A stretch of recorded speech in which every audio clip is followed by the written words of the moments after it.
Roffs' 36 years of fishing intelligence will guide you to the most productive offshore waters for your target species. Roffs is a field-proven and time-tested service providing fishing forecasting analysis. Roffs' experienced oceanographers monitor the real-time ocean conditions via satellite and combine the most important parameters into a customized report with bottom structure and coordinates locating the most favorable conditions for fishing action. Let Roffs help you save time and fuel to improve your catching experience out on the water. Welcome back, fishing fans and anglers. We're taking a look at an overall view of the ocean conditions in the Northeast United States. Anywhere from, we're looking at Massachusetts to North Carolina, Virginia area. And we're going to look at the sea surface temperature and the corresponding ocean color data to kind of give you a big overall view on what's going on leading up to the Mid-Atlantic tournament this next week. We're just finishing up with the White Marlin Open last weekend. The extended White Marlin Open, it was exciting. And congrats to all your White Marlin Open winners. And this week we have the Beach Haven Marlin Tournament and Pirates Cove going on tournament this week. But next week is the Mid-Atlantic Tournament. So let's take a look at the ocean conditions. This is from the last couple days, August 10th to August 12th. And we're looking at sea surface temperature, ocean color again. I gave you a little bit, this is a special edition of the North overall view and conditions leading up between, purposely we did this between the White Marlin Open and Mid-Atlantic to get you guys pumped up for one of the last big tournaments of the year in the Northeast, the Mid-Atlantic coming up. So good luck to all the anglers there. Let's look at the ocean conditions and what we have going on. My name is Matt Upton, president of Roffs Ocean Fishing Forecasting Service, Roffs, and welcoming you to the Mid-Atlantic. So let's take a look. We'll look at sea surface temperature first. You have the greens and yellows and blues are your cooler water, and your reds and oranges is your warmer water. And what you notice, and we've seen this almost all summer long, there's not a lot of diversity, I guess you could call it, strong features in the area from New Jersey to Virginia. And what you see out east is a lot more promising conditions out further in the eastern canyons. But what happens is all this water north of the Gulf Stream slowly works its way down to the area between Hudson and Norfolk Canyon. So we're going to concentrate on those areas, but also look at where the Gulf Stream is located. We're also going to locate where the bigger eddies are, the more important eddy features, and just give you an overall view of what things look like. So for instance, the Gulf Stream down here is up to 84, 85 degrees, somewhere maybe during the day it's 86 in the core.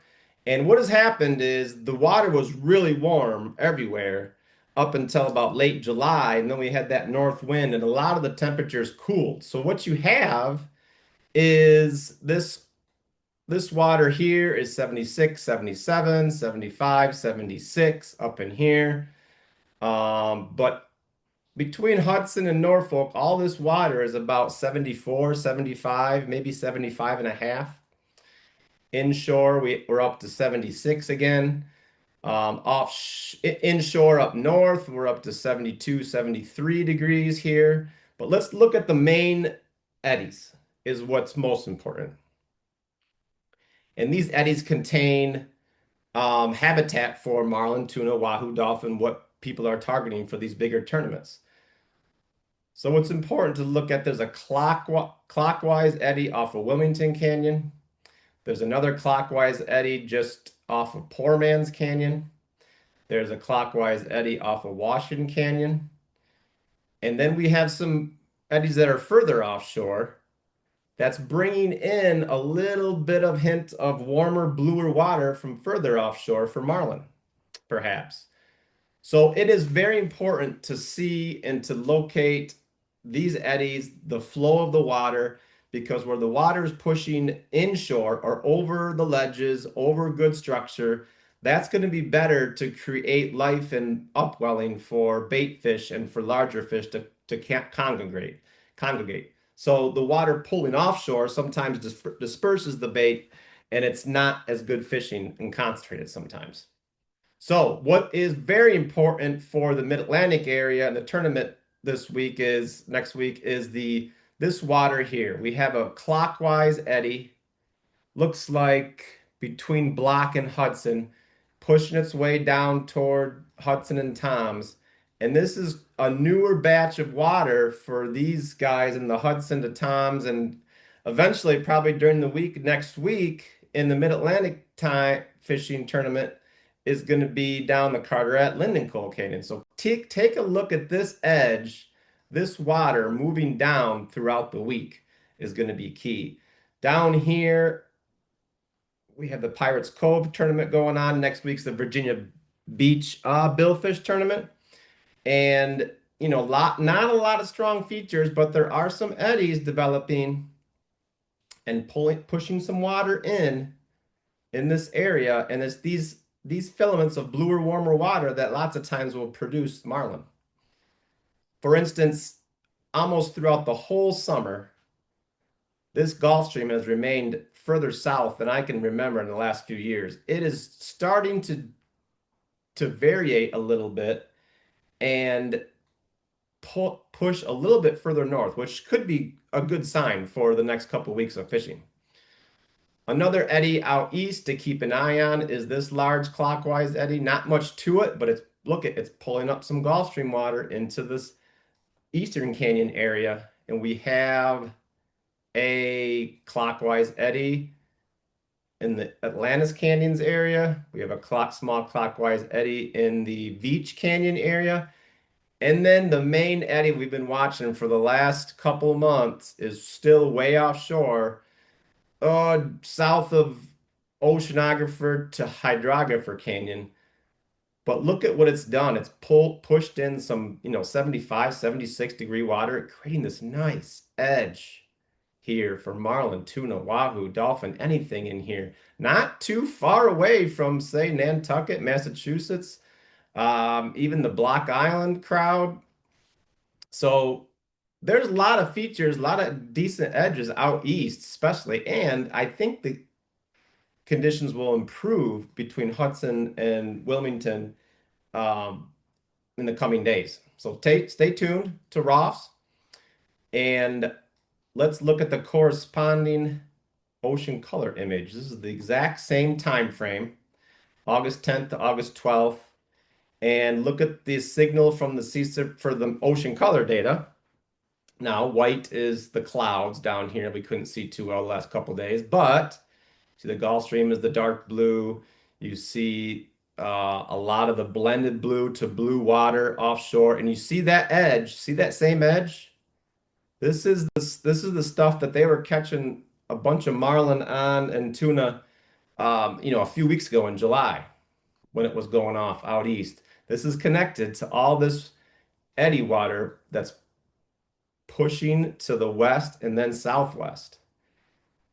But what you can see is a pretty decent signal of blended blue water, clarity, clearer water inshore over the 100 fathoms, even 50, 30, 40, 50 fathoms in some of the areas. And what you'll also notice is this time of year, the ocean color data is very important to keep an eye on because it picks out the features a lot better than the sea surface temperature sometimes. So you could look closely, and there's a bunch of eddies inshore that are circulating around to keep an eye on as well. But we know down further south, they were catching some white marlin on this edge over Norfolk and south of Norfolk. They were catching some billfish in this pod here, down in the Foul Good Bottom area, east Oregon Inlet. And way out east, you see the signal of the large clockwise warm core eddy and a lot of the blended blue to blue-green water inshore along the same decent edges way inshore. So it doesn't take too much, the weather window's good. Get out and fish down here, or I'm really interested to see how this water is going to be pushing down over this next week. Look at this. Look at the corresponding SST image. This is that warmer water here is also associated with this bluer water coming down. So Hudson and Thomas should be decent in a couple days, and all this stuff inshore between Wilmington and almost Washington canyons looks pretty decent as well. So that's it for today for the special update of the Northeast ocean conditions for your fishing pleasure. And good luck to all the anglers in the Mid-Atlantic next week. Thank you to all our sponsors and our supporters and our clients. Stay tuned. And I will be at the Mid-Atlantic in Cape May, the end of next week, Thursday and Friday, Saturday. My vice president, Greg Golakowski, will be at the Mid-Atlantic all week, starting on Monday morning. So we're looking forward to see you at the tent in Cape May. Good luck to you guys in Ocean City, Maryland as well. And thank you, everybody. Over and out.